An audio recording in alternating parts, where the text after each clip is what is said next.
Hello, and welcome to episode 98 of the To Be Read podcast, where we talk about the books we love and the topics that interest us. As always, I'm Patrick Stemp, and with me also, as always, is Michael Ronn. How you doing, Michael? I'm fantastic, Patrick. How are you? Good. And John L. Monk. How you doing, John? Doing good. How are you? Good. So our topic tonight is endings, and for a very special reason, kind of a bittersweet reason. We haven't announced anything out in the wild just yet, but this is going to be our last episode. So John's crying right now. Or drinking heavily. Crying and drinking at the same time. I'm drinking stuff that will sting your eyes. Yes. So we've been doing this podcast for, as I said, 98 episodes, coming up, almost on 2 years. And, the time was right. We've had a great time doing this. I think Michael's been here the whole time. So, and John's been with us for, 2 episodes? 2 or 3 episodes. Like a week. It's been a great 2 years. We've learned a lot doing this podcast. And it's just, we're all authors and we all have different things going on, and I think it was just time for us to kind of experiment with some different things and move on, and we'll talk about that, what we're going to be doing next as we go through here. But before we get to sort of all of that stuff, we'll do our usual weekly roundtable and talk a little bit about what we've been reading. So who wants to go first for the last time? I'll go first. Go ahead.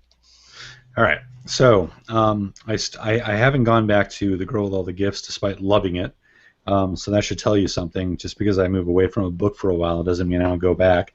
Nor have I kind of finished up with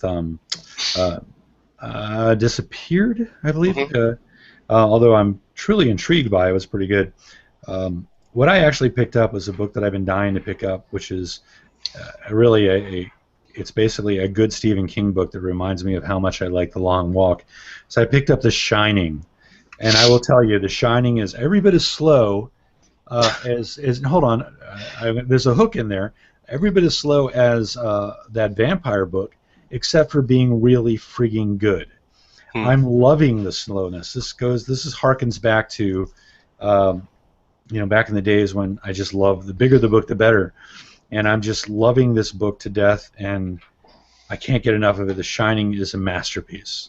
And have you seen the movie or movies? I've seen most of the movie. Because I never watched the whole thing through. My wife tells me once I finish the book that I will hate the movie because it's totally different.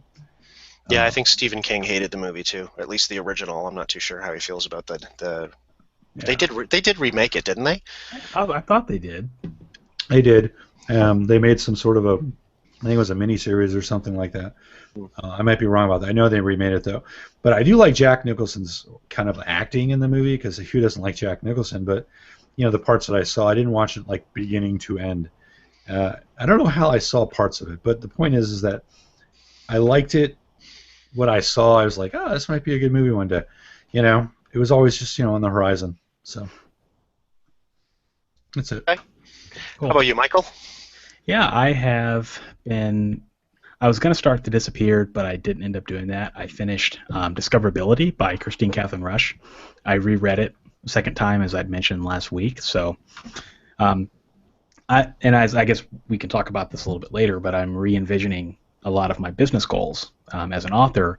And this was a really good book for me to read, because when I read it the first time, I got it, but I really didn't get it. And reading it again, a lot of the stuff she's saying makes a lot more sense now that I have over 20 books. So that was very helpful. It kind of helped guide me in the right direction of what I'm going to be doing for the marketing and things like that. And just kind of confirm that I'm on the right path, but I just need to make some minor course corrections. So I finished that, and then I also started Dean Wesley Smith's short story collection, Stories from July. And I mentioned this on the show last year that he, for the month of July, wrote a short story every day.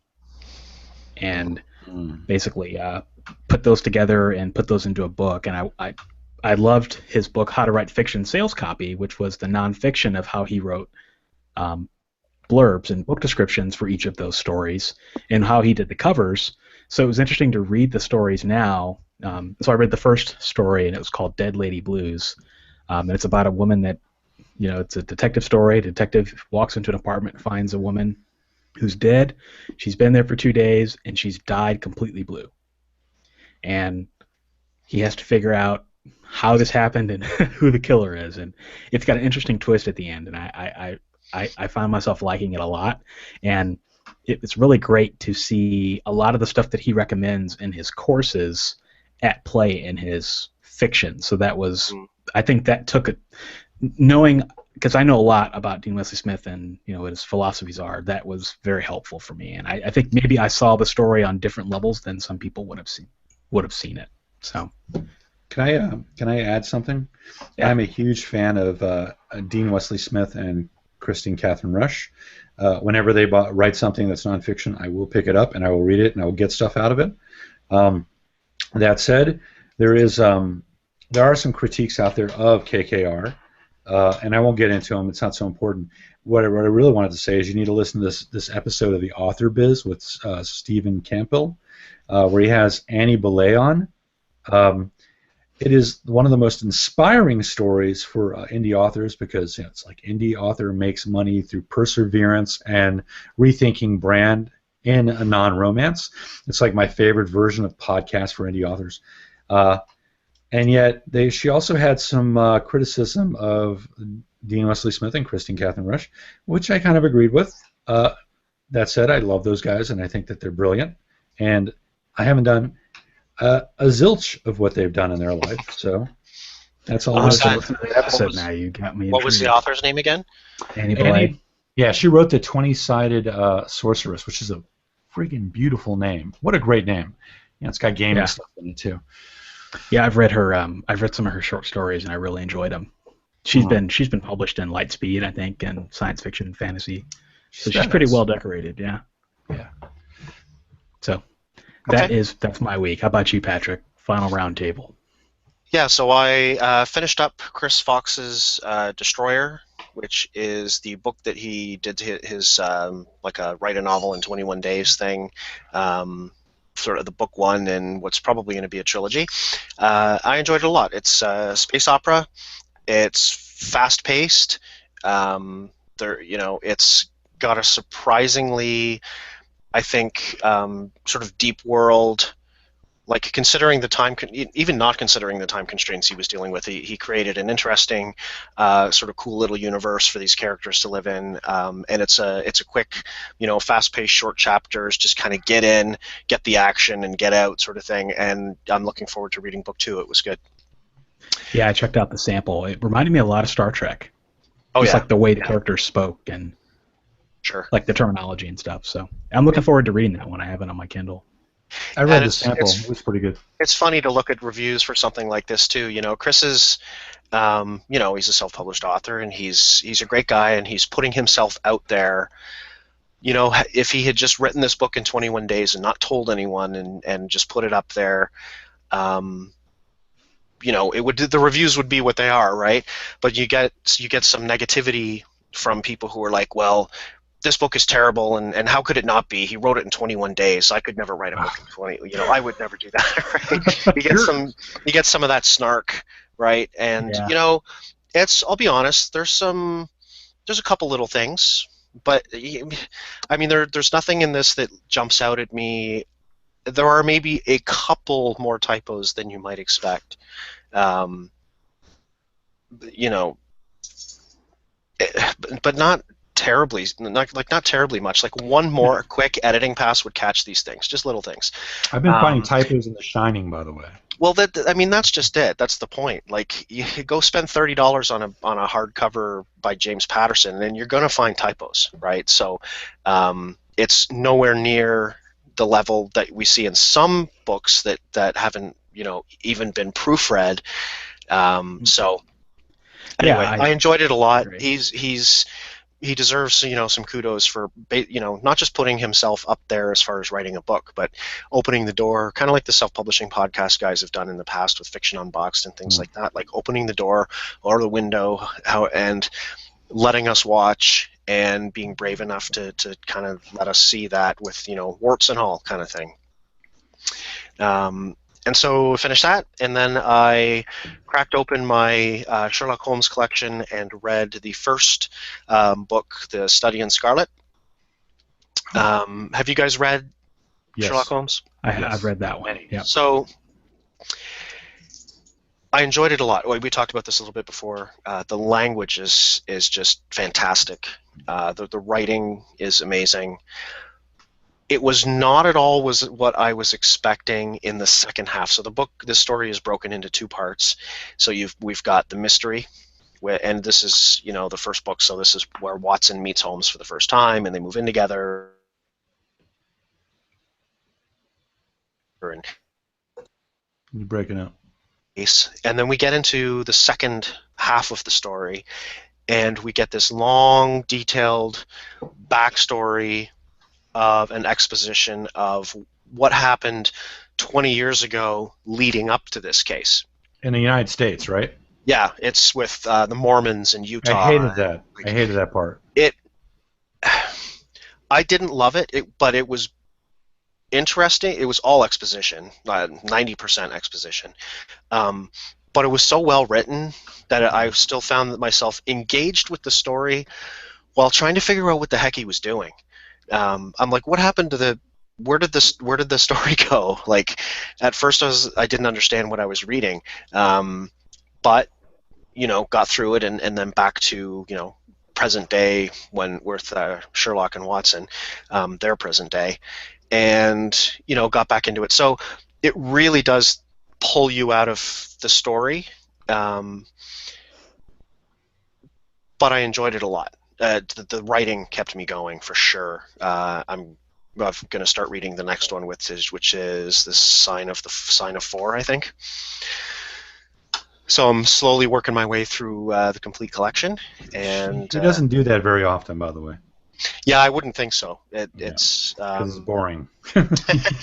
But you know what? It wasn't boring. It just didn't belong. That's right. As a complete sort of separate short story, I think it would work.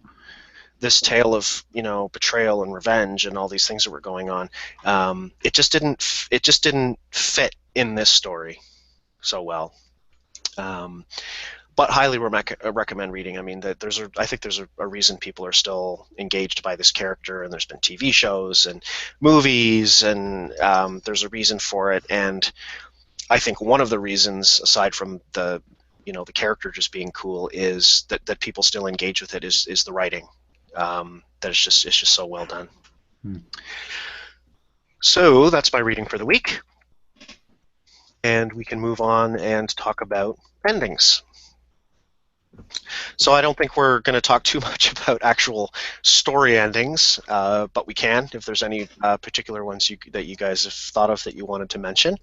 I think we'll talk more about sort of the ending of the podcast, and not just what's ending tonight or ending whenever you're listening to this on the feeds afterwards, but where we're going next, because there's also some beginnings and moving on to different things. Again, I think it's been a great 2 years, almost 2 years. We didn't quite make it. People will say and have said, well, why don't you just keep going to 100? Or why don't you go for 104 and hit that 2-year mark? And my comment there, I think, has just been because we've decided to end it, and so why just keep dragging it? Like, why just keep doing more episodes if we've already decided to move on? Yeah. So one of the things I thought we could do real quick is just kind of run down. We've had tons of just amazing guests. Excuse me, across 98 episodes. So I mean, a huge thank you to them. They've made this podcast, immeasurably better than it would have been if it was just the three of us each week. They add a lot to it, and obviously, we also appreciate our listeners and watchers on YouTube and everything else. Unfortunately, we don't know who all of you are, so we can't thank you individually, but for anybody who's been subscribing and downloading on iTunes or anywhere else and listening, we can't thank you enough, and hopefully you'll check out some of the things we're doing after this. So do we want to do just kind of a quick rundown and talk about just a little bit about some of the people we had on the show? Yeah, let's do it. So if we go all the way back, now if I miss anybody, I'm really, really sorry. Back in the day, 98 episodes ago, this was all brand new to me, to all of us on the show. And I may not have properly named all of these episodes to include the guest. I may be missing somebody here way, way early on. So the first guest, and I think this is maybe actually corrected, our first guest way back in episode 7 was Lisa Stull. Yeah, it was. Who is now Lisa Gott. In between then and now, she married Buddy Gott, who's one of our good friends online, and so that's, congratulations to them. I think they got married about a year ago by now. But who else do we have here? Michelle Reed, who I'm still very much in contact with. She's fantastic. She was for a while there. I don't think she's doing it anymore, but she was one of the co-hosts on the Self-Publishing Roundtable. Yep. Right. Scott Richards. We're still in touch with him. He's actually part of a mastermind group that we're all in. Yep. And then we had Garrett Robinson. And we all know Garrett. So Garrett is actually now, between now and then, become part of the Sterling and Stone company. Like, he's part of their group now. He's running their Legendary imprint. So that's good for him. Then we had Kevin Tomlinson. I don't remember who he is, actually. Oh, yeah. This next guest. Yeah. Kevin's another one that we've really connected with since he first came on the show way back episode 19, and he's also in our mastermind group. And then we had our first of several interviews with Mark Lefebvre from Kobo, who's been so, gracious over the past, 2 years, and he's been on several times, and has made time for the show. He's a busy, busy guy with traveling and to different conferences and stuff like that. So that was our first Halloween episode with him. Can I interrupt? I want to say Absolutely. that the very first episode that I had ever listened to after seeing a post from Jamie over on K-Boards, I came over here and I listened to you guys with Mark Leslie Lefebvre, and I thought that I was like, oh my God, I feel so inferior with all these books that these people are reading, and they're all the books that I have read and loved over the years. So you were going like you were recounting books that you guys liked, and I was hooked on the show after that. Awesome. Well, that's good. And then we had John McGuire talking about comic books and graphic novels, followed by Monica Lionel, Yep. who I'm still in touch with. And then we had Amy Schubert, who is now Amy Teagan, and I'll talk about her a little bit before we get to the end of the show. She is heavily involved with Sterling and Stone as well, so we still know her. And then we had Matt Brotherton, another one. See, that's one of the great things about this podcast. It's just been, as you look back through these names, these are all people, if you're listening out there, whether you're a reader or you're a writer and you want to connect with other writers, it can be hard in your real life sometimes because, there might not be people in your town that who write the same things or have the same interests. Start a podcast, or just do something. There are lots of different ways to meet people. Like all of these people, we're still in touch with them and we've become friends and we're, meeting them in real life and things like that. So let's see who we have here next. I've got Dave Higgins. Yep, Sir Dave. Yeah. Let me see here. We're up to episode 34 now, so I'll go through this quickly. P.T. Hilton. Yep. I would have to say, I don't know if he was our most used guest, but he probably was. P.T. is a great guy. He's sort of the one that we could count on if, somebody got sick or had a baby or, if their internet went down, we could call on PT and he would jump right on and help co-host the show with us. And I would just say that he is a superb author. His series that begins with Regulation 19 was fast-paced, fun, no fluff, good writing, and just all around good. Especially, I loved how he ended. You want to talk about endings? This is one of the best endings to a series that I've ever read in my life. So there you go. So cool. Then we had Sean Platt and Johnny B. Truant. They were on together, and I think the thing I remember most about that episode was the conversation we got to have with Sean afterwards. Yeah. So those guys are great. Maya Good. You'll know Maya. Mm-hmm. Stacy Claflin. Another saw good that one. one. Roland Denzel. Libby Hawker. E.T. Hilton again. A.R. Miller. Yeah. Iowa author. Sorry? A fellow Iowa author. Just got to Yeah. throw that in there. And then we had Mark again. Then he came back to talk about Kobo. Let's see here. Then we had David Wright. Another Sterling and Stone guy. Yep, that was a lot of fun. And then, probably our most downloaded episode was our interview with Andy Weir. Yes, that was amazing. Yes, so that was episode 56. And then we had P.T. Hilton again. So somebody must have been sick around this time or something. Buddy Gott.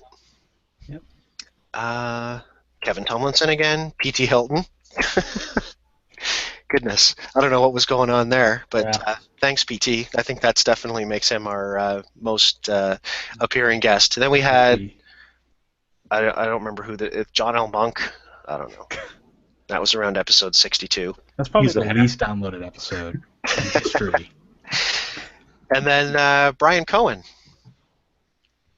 Brian's another great guy over at the Selmore Book Show. And then we had Justin Sloan, who podcasts with Kevin Tomlinson.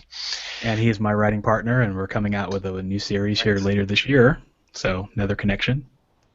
And then we had David Bruns, Mark Lefebvre again, Stefan Bowles.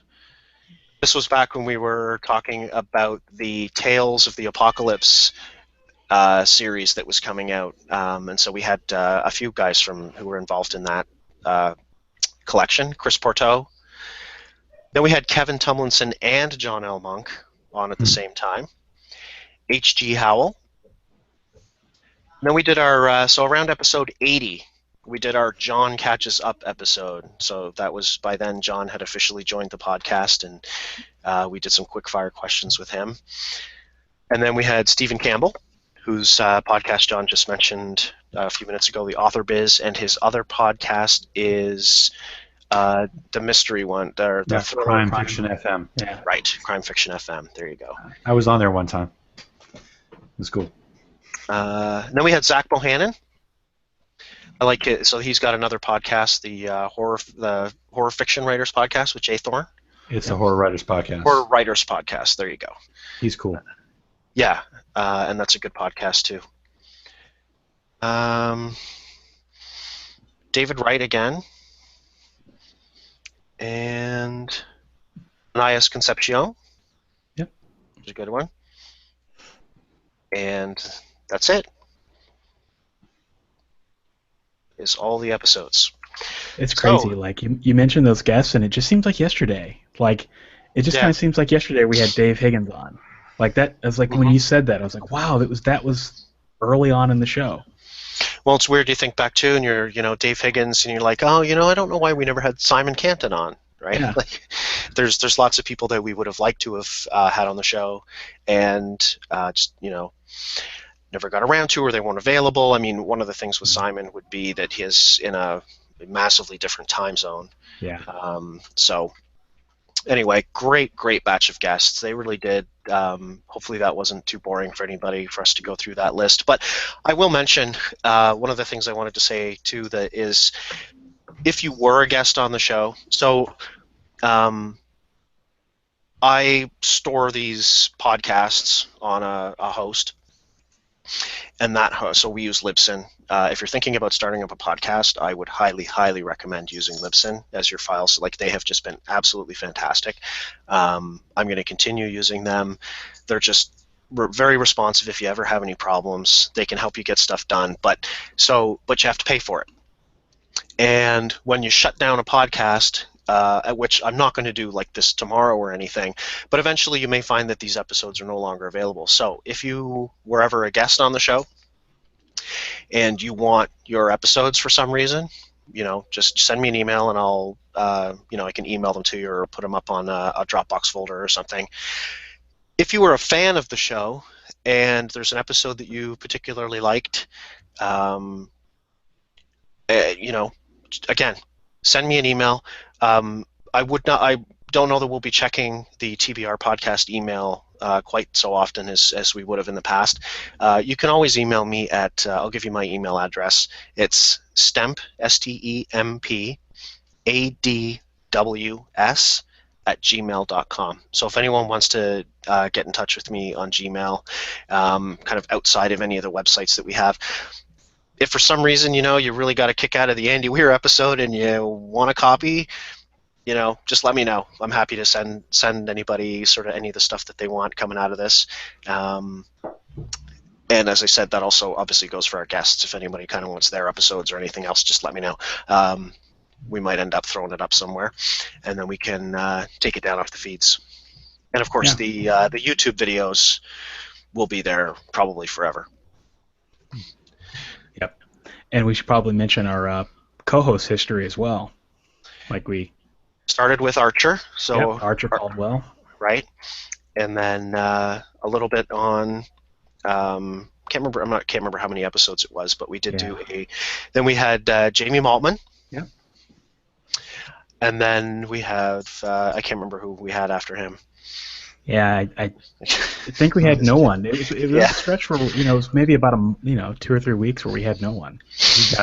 You guys. And then we had another no one show up on the show. Oh. No, just kidding. Yeah. We should probably tell everyone the real reason that we're shutting this down, and after reading Midshipman's Hope, I just couldn't do it anymore. Dude, it's a great book. It is a great. It's a great book, all right. It's an international bestseller. It's a great book. A lot of people like it. Yeah, true. Simon Canton liked it. There you go. That's why we never had him on the show. Sorry, Simon. So, as I said, we're all moving on to other things. We're not just dropping this, for the heck of it. We've all got other things going on and need to spend some more time with that. So, I can't think of anything else that we wanted to run through unless you guys, have anything else you want to talk about, other than what's coming next. You want to do that next? Yeah. Sure. Who wants to go first? I can go first. Sure. So, for me, a lot of things have come to fruition here within the last year. I've released more books, so that's certainly a key factor, and I've got a pretty massive book release coming up here in the next couple of months, which is going to be the biggest thing that I've ever done. And I've also, for those of you who don't know, I have started another YouTube channel, which is about 3 or 4 months old. It's called Author Level Up. And basically, they're videos that help authors advance to the next level in their careers. So one of the things that I've appreciated about the podcast is that it's given us relationships. We've met great people. We've gotten to know them, and we're in masterminds now with the people that have been on our show as guests. And one of the things that I always found myself, and I'm sure you probably can comment on this too, both of you guys, is that I guess what I don't know is what always killed me. And if I could look back on my career and know what I didn't know, I would be so much further along down the path. And I've had great mentors in my career so far, both personal, professional, and in writing. And for me, it just felt important to, number one, start a new element of my business that helped me convey the expertise that I've spent the time learning, but also to pay it forward, because let's face it, the people that mentored me, I can't ever pay them back. There's nothing I can do that's going to help Dean Wesley Smith sell more books or anything like that. And so for me, I think it's important just for me and my own personal upbringing to pay it back and help someone else down the road and help them along so that they can turn around and do the same thing. And I just think that kind of thing is important to me, and I think that's one of the biggest assets of the indie publishing industry is that we do that, because the industry that I came from before this, the music industry, they don't do that. It's a dog-eat-dog world. And what we have here is very valuable in this community, and I think it's very important that we continue to build that. And so that's what I've been doing with Author Level Up. You can find that at authorlevelup.com if you'd like to follow me there. But yeah, that's taken up a lot of my time, and I'm going to be moving on and pursuing avenues with that. Okay. How about you, John? I'm going to be taking over the world. No, that'd be cool. Not for you guys, but it'd be pretty cool for me. All right, so I guess my wife and I are doing this whole nonfiction thing. She lost a lot of weight, and she's writing a book on how she did it. We have some idea for some series kind of thing in that whole sort of venue, I guess. She's done a lot of stuff. She's really into the science. She goes to the conferences a little bit, and she's just reads all the books and everything. So she's kind of like, she is to sort of like the low carb world that, like I am, sort of the indie world. I'm into all that stuff that's indie. She's into all that stuff that's low carb. So, and losing weight and stuff. So we're going to be doing that, and I'm hoping that we can actually make a little money of that, because I would like to quit and write more Jenkins books. Mm-hmm. I'm going to be doing a post-apocalyptic book coming up. I just got it edited, and I have to get the edits in, but I have to edit her book first, and I want to write more Jenkins books, which is this series of paranormal, kind of like fantasy crime stories about a guy who comes back from the dead, and he's sort of he's like a kind of like a vigilante / person who just wants to live life again. It's basically about a guy who's kind of like my inner John L. Monk, but different. I'm not quite as bad. I don't go around killing people. Yeah, it's been likened to like Dexter and stuff like that. So I wouldn't mind writing more of those books. It's just a matter of time. It takes a lot of time to write books. I'd also like to write another book in my Thief series. I wrote a book called Thief's Odyssey. I think it's one of my it was one of my favorite books to read, because I've always loved cat burglar stories and books about thieves, but I've always hated the movies because they never show real stuff. You always see some hacker who shows up and he goes diddly-diddly-diddly with his laptop, and suddenly the vault opens and everybody kisses the girl. It's just ridiculous. So I wrote a story that I studied real cat burglars. I read some of the most boring ethnography from sociologists and stuff on cat burglars.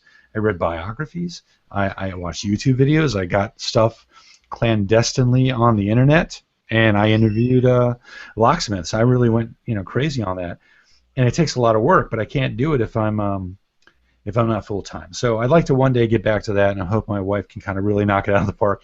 A lot of pressure on her. Make a lot of money, baby. So anyway, so that's kind of what I'm. Is it just me, or did I just stop? Did you stop listening when you said opens the vault, kisses the girl? I just got stuck on that. Don't they do that though? Don't they kind of like do that? So, like watch Die Hard. He just sort of like it's this brilliant hackery kind of guy, and he's getting into the vault, and that's how they break it. I love watching that stuff on TV and movies where they're on. They show the computer screen, and like the hero types in the command, hack the internet, and then the computer does what it or whatever, like break passcode. Like, it's so funny to see anytime they put computer stuff up on. It is. Can I just throw it out there right now? I mean, I don't know if I've mentioned on the show before, but I actually have caught hackers before. I didn't bring them to jail or anything, but I got them out of our systems. I caught these guys that were breaking in from Israel, and they were setting up fake porn sites to basically capture all of your credit card data, and they had rooted the entire server farm. That's what you call a big, a collection of servers. It's a server farm. So, and they were sending me private messages, kind of like teasing me because they thought that they were like badasses, and they were badasses. But I had ultimate control because I could shut down the servers, boot them up, and then fix them, and then keep them out. So I mean, I have caught hackers, and I've always been interested in doing things sort of illegally. I just don't do them because that gets you in trouble, So I do them on paper. And that's kind of like, if I had my way, I would probably write those books, the thief books. I only have one of those, by the way. And by the way, just in case people think I'm pitching you, anybody who sends me an email who's listening to this will get a free book. They can have them all for free. I don't care. If you write me a review, that'd be awesome. But you don't even have to do that. Just read them, because ultimately that's what authors want, is their books to be read. So it's this is exclusive to people who are listening to this now. So it's john.l.monk1, that's the number 1, @gmail.com. You send me a note, I will send you free books. You just tell me what you want. That's it. You might want to qualify that by saying before the end of 2016, because if somebody hears this 10 years from now, and I will qualify it by saying that I have the right to say no. the offer has expired. Yeah, whenever the hell I want. Like when I'm a gazillionaire, and even then, if I was a gazillionaire, I'd still send it to you if I had time to go through the motions. If I wasn't busy drinking pina coladas and telling the peasants to rake the fields harder, All right, that's enough for me. Your imagery in this episode is on point, man. There you go. Sorry. So for me, I will be continuing to do some of the stuff that I've been doing up to now. So I'm going to spend a little more time focused on patrickstemp.com, which is going to be sort of focused on YA and adult fiction. I need to spend some more time on that because I have not been, blogging or doing anything with newsletters. I've just kind of been too busy. So I'm going to spend some more time on that. That's where you can find me for sort of fiction stuff. I'll still be on frogburps.com with Anita doing children's illustrated books and middle grade fiction. And I've just launched abouttheauthor.net. Not a heck of a lot on the website yet because I'm just kind of firing things up, but that is also going to be the name of my new podcast, About the Author. And the first episode of that is up on YouTube under just my personal channel. I haven't created anything extra for that. And it's up on you can get it on iTunes, any of the usual place where you find your podcast. Just look for About the Author, and you should be able to find it there. And that podcast and site are going to be more sort of the nonfiction line of what I do going forward. So the podcast is about, continuing to develop these relationships and the connections that we've made with people, both through this podcast and through other ways online, and especially through the Smarter Artist Summit that happened a couple weeks ago. And so along with that, the first episode is a discussion with Amy Teagan, who was one of our sort of earlier guests on this show. She is the studio manager for Sterling and Stone and was produced the whole Smarter Artist Summit. So she was nice enough to come on for my first episode of the new podcast and kind of give us the behind the scenes of everything that went into putting that summit together, and talking about some of the people that we met and some of those relationships. So that was a lot of fun. So again, you can check that out at abouttheauthor.net is the website.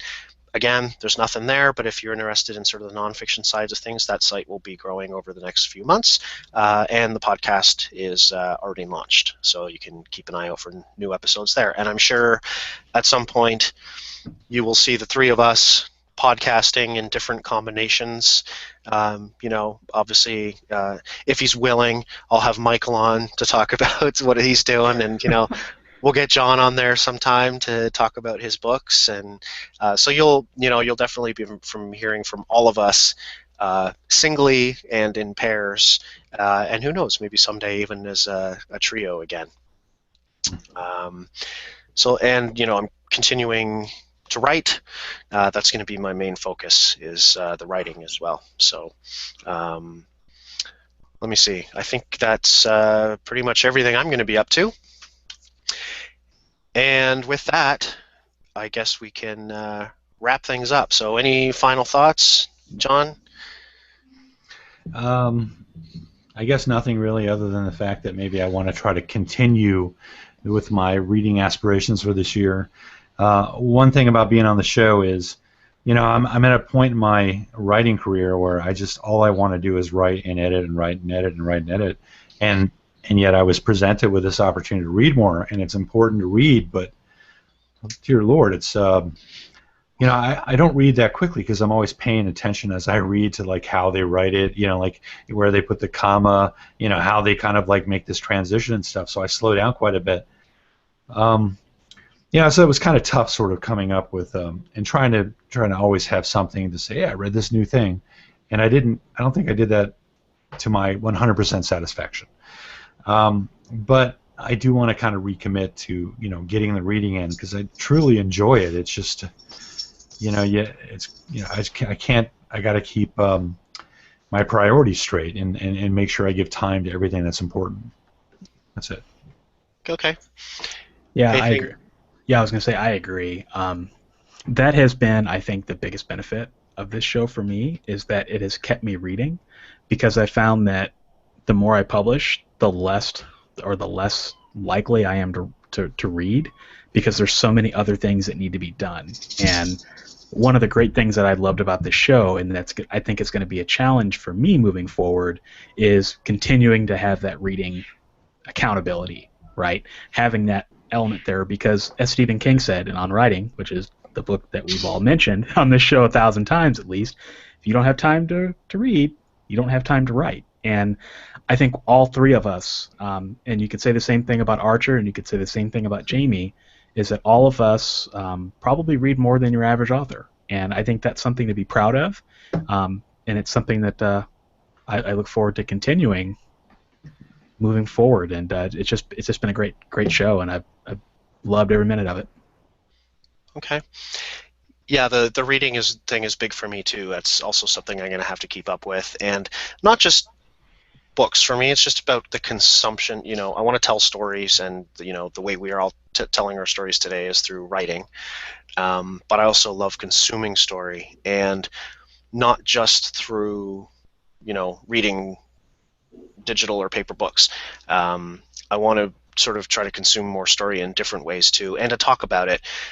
So we won't be doing it on this podcast, but that's, like I said, one of the things I want to do is put a little more focus on the fiction side of things for me on patrickstemp.com, and start blogging a little bit more about consumption, but not just books. I'll talk about movies and the TV shows that I like and those kinds of things. I want to get out there and talk about that stuff some more too. So, I used to watch movies just endlessly. I love movies, and that's a different type of consumption that I've really gotten away from over the years.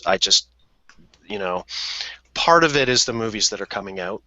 There aren't quite so many of them that interest me, but even the ones that do, I don't typically make a point of going out and seeing them on a Saturday afternoon when it's cheap or something like that. So I want to be able to talk more about those things too. So, and of course, like I said, continue reading, because that's the best comparison to what we're trying to do on the creation side. Exactly. So, to all of our listeners and viewers, thank you so much for subscribing, downloading the podcast episodes, and listening, and commenting occasionally. You have a good sense now of where you can get a hold of us individually if you want to. So go ahead and do that. And thanks so much for listening and watching. We couldn't have done it without you. If we had been looking at the download stats every week and seeing 0, 0, 0, obviously this wouldn't have lasted quite as long as it did. So, thanks so much for that. And thanks again to all of our guests. And I would just finish off, I guess, by saying happy reading. Thanks, everyone. Thanks a lot. It's been Been fun. awesome.